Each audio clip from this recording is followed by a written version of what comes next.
सर्वेभ्य नमो नमः। मम नाम चिन्ता अमोलः अस्ति। लातूर नगरे शारदा संस्कृत क्लासेस इति नाम्ना विशेष वर्गं चालयामि। अस्माकं समीपे अष्टमी नवमी दशमी सीबीएसई तथा च बीएमएस छात्राः आगच्छन्ति। संस्कृत भाषा सम्यक्तया पठन्ति तथा च अधिकाधिकगुणाः 100% गुणाः अपि स्वीकुर्वन्ति। तर या सर्वांच्या दृष्टिकोनातून संस्कृत प्रिय विद्यार्थ्यांना संस्कृत भाषेमध्ये आउट ऑफ मार्क्स मिळावेत यासाठी इयत्ता 9वीच्या वर्गासाठी जे संस्कृतचं पुस्तक नियुक्त करण्यात आलेलं आहे त्या पुस्तकामध्ये आलेला पाठ क्रमांक 9 आता आपण पाहणार आहोत। तो आहे सुक्ती सुधा कंठस्थी करणार्थम। कारण भाषा कुठलीही असो प्रत्येक शब्दाचं उच्चारण व्यवस्थितरित्या येणं अत्यंत आवश्यक आहे। त्या दृष्टिकोनातून श्लोकांचं उच्चारण कशा पद्धतीने करायचं, कोणता श्लोक कोणत्या छंदामध्ये गाणं आवश्यक आहे हे मी आज आपल्या समक्ष सादर करतोय।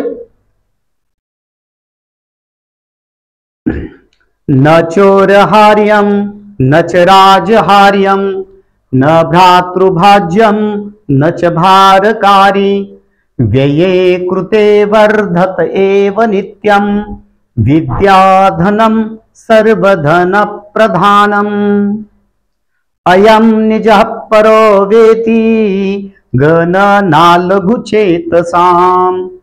उदारचरितानां तु वसुधैव कुटुम्बकम् परोपकाराय फलन्ति वृक्षाः परोपकाराय वहन्ति नद्यः परोपकाराय दुहन्ति गावः परोपकारार्थमिदं शरीरम।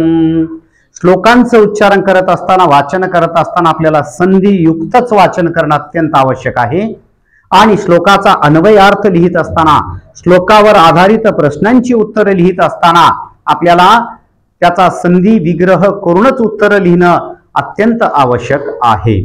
तरी हा व्हिडिओ आपल्याला आवडल्यानंतर निश्चितपणे आपण हा शेअर करायचा आहे आणि यूट्यूबवर शारदा संस्कृत क्लासेस सर्व माझ्या संस्कृत प्रिय रसिकांसाठी, संस्कृत प्रिय विद्यार्थी बंधू भगिनींसाठी आणि सुसंस्कारिक अशा सर्व सज्जनांसाठी हे चॅनल अतिशय महत्त्वपूर्ण आहे।